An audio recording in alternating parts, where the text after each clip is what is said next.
So where we going? Well, we can start with that site right there to your left, that brown building.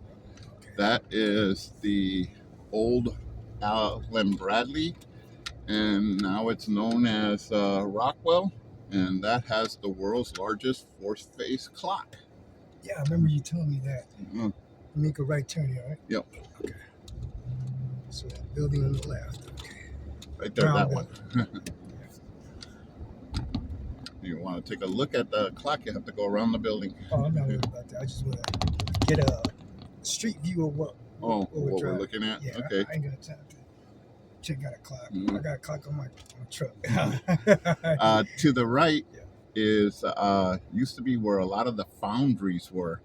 So a lot of the metal that they process here went next door, and Allen Bradley built motors, transmissions, various components for different things.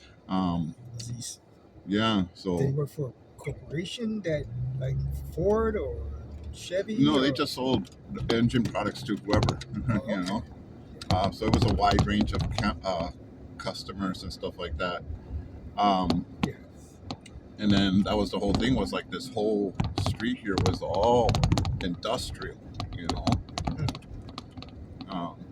Then it had the little side shops and stuff like that. Because, you know, this was a time that all of this was built when people didn't have cars.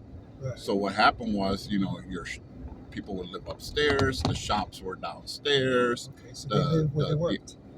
Work was across the street, right. You know.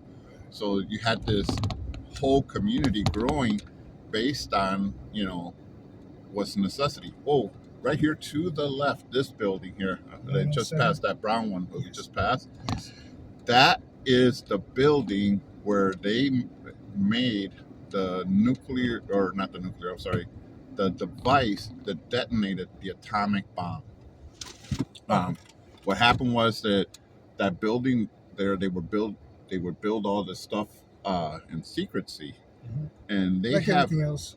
And they have rooms with vaults. And what would happen was they were trained that in the event something was to happen, like enemy infiltrated the building, etc., they were taught to grab everything, throw it into the vault, and close the vault.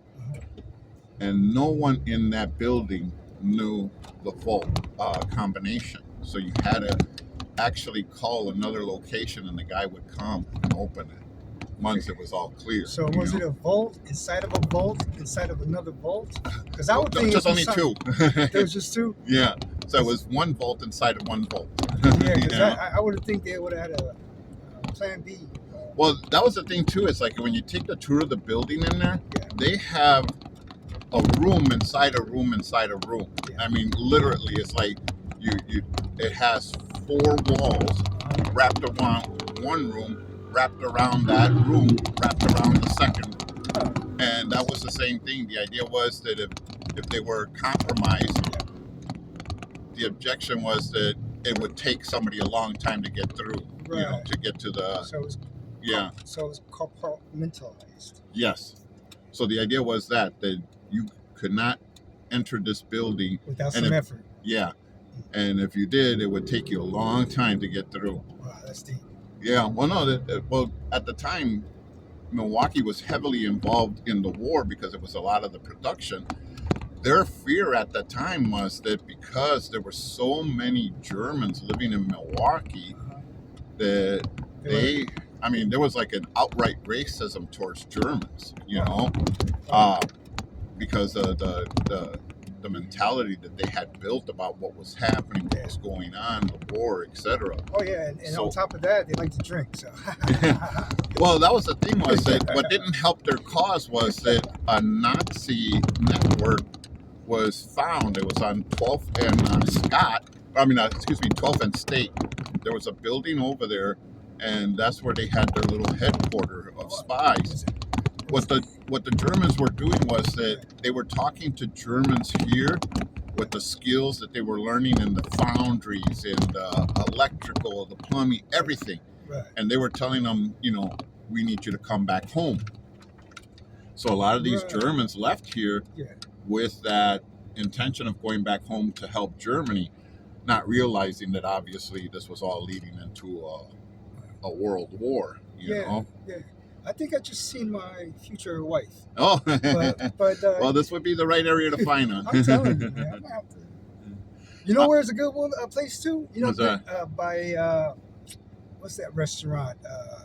Mom Fisher's. Oh, my Fishers, yeah. They got this dog grooming place there. Uh, Man, you should see the women that come in there, man. So I might come back and find me a wife out here. But anyway, continue with your story. Buddy. well, no, and that was it. Was that a lot of the factories were built with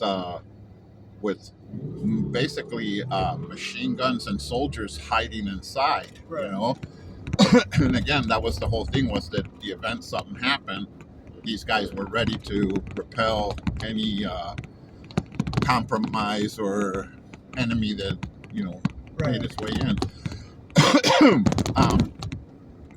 So no, that was the thing. Was that there's a whole history behind all of it. Like right now, where the studios of CBS is here in Milwaukee, that is where they manufactured the housing for the atomic bomb. Oh, really, man? This Yeah. place is heavily involved in creating destruction, isn't it? Yeah, unfortunately, for both Even- wars, World well, War I and World War II. With bombs and politics. Yeah. What a combination.